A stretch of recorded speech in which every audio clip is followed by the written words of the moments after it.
sounds like it's going to be a great time. The 2014 Alzheimer's Faceoff going in Leduc and Edmonton. And joining us right now is the CEO of Alzheimer's Society of Alberta and the Northwest Territories, Mr. Bill Gaudette. Hey, Bill, how are you? I'm doing great, Jeremy. Great to be here. Yeah, thanks a lot for coming in.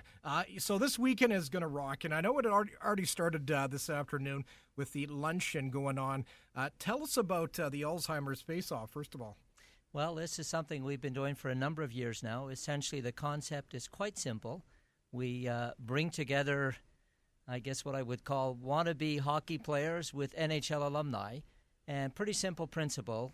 People fundraise, teams fundraise. The highest raising team will get a chance to pick their NHL alumni tonight at what we call draft night. And they will play hockey with that individual for the weekend and hang out and the whatever else. That would be cool. Absolutely. It's a great experience. You guys actually had a luncheon going on just a little bit ago. Tell us about that. How'd that go? Yeah, we had a luncheon midday today down at the Shaw Conference Center.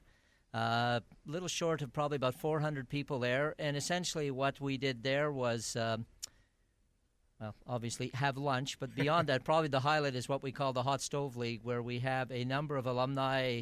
Today we had Paul Coffey and Alex Del Vecchio, and after that on a one-on-one, Walter Gretzky. And they get on stage and they essentially exchange stories about their time in the NHL. Walter talked about his experiences, obviously, with his son. Yeah, the great one. Great experience just to listen to him talking about, as he was growing up and the kind of things that he went through. So, yeah, enjoyable time. Everybody sat there to the closing minute. So, wow. Good stuff. That sounds like it was a great time. The game is actually tomorrow night? Well, there are several games. We are over the weekend out at the Leduc Rec Center. So each of our teams that have fundraised, we have 23 teams this year playing, will get a minimum of 3 games over the weekend, and each team will have at least one NHL alumni on them. It's just a fun weekend of playing hockey with guys that we probably all saw on TV years ago. We actually have Fernando Pisani coming in on Monday afternoon. He'll tell us how the weekend went.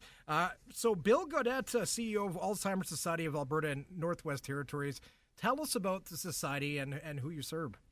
Well, we're really here to serve 2 groups of people. The people with the disease, obviously, and it's Alzheimer's, but it's broader than that. It's people with dementia. There are various forms of dementia, Alzheimer's being one of them.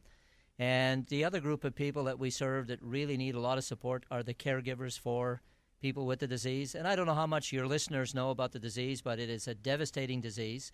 It really, we kind of say it takes away people. They're still here, but they're gone. Right. So in terms of, my father, your mother, whatever it might be, the person is still there physically, but they're really a shadow of their former selves. And typically other family members, quite often a spouse or children, end up caring for these people until they're placed in care. And it is an incredibly draining experience. So what we try to do as a society is to support those people, provide education, kind of do anything that will make their journey a little bit easier. What are the symptoms, the early symptoms of Alzheimer's? Well, I think the typical one that most people talk about is, their memory loss. But really, memory loss is just really the tip of the iceberg. It may be one of the early warning signs, but let's be honest, a lot of us forget a lot of things. Sure. Probably what would be most noticeable is the person, their personality may change. They may become quite disoriented. So, you go to the shopping center, and I know we all have a tough time finding the car, but they're particularly disoriented. So they may go to a place that they've been going to all their lives, and all of a sudden they can't find their way home again.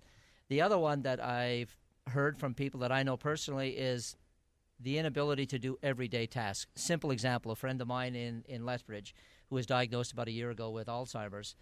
Guy has for all his life put on the suit and tie. About a year ago, he suddenly notices he can't remember how to tie his tie. And his wife says, "Hey, you've been doing this for 40 years. Like, what's going on?" So they went to the doctor, and he was diagnosed with Alzheimer's. So it's really a whole complex of changes in the person, one of which may be memory, but if that's all there is, it could be a lot of other things that are impacting our memory. Is there a certain age range that the Alzheimer's can hit somebody? Well, actually, a very good question, Jeremy. I think typically, historically, we have thought old people get the disease, and that's just one of those things that comes with old age. There are what we call a number of risk factors, but to answer your question specifically, we are seeing more and more younger, and I guess that's a relative term, younger people developing the disease. For example, we've had people come into our office in their mid-40s who have been diagnosed with dementia of some kind. Is that right? So I think that kind of stereotype of, that's grandma's, that's grandpa's disease is yesterday's notion. There is no question that as we get older, we tend to be more susceptible, more likely to develop dementia. But there are a whole series of other factors that could impact it. Some things like head injury, for example, or diabetes. There are a whole range of ages, but one of many factors. If someone is listening out there that might need a little extra support, is there a way they can get a hold of you, your office? Absolutely. We have an office here in Edmonton. Sorry, here's your card. Thank you. I was going to say, I'll give everybody an 800 number because I know your listeners are scattered. This is a number that they can use from anywhere in Canada. It's 1-866-950-5465. So 866-950-5465. We have offices scattered across the province, but if they phone that number, we can connect them with somebody that's as close as possible. And if they're really remote, we will provide services at a distance. All right. Again, it's the 2014 Alzheimer's Faceoff. Bill Gaudette, CEO of Alzheimer's Society of Alberta and Northwest Territories. I really appreciate you coming in this afternoon. Well, I appreciate your interest, Jeremy, and thank you so very much.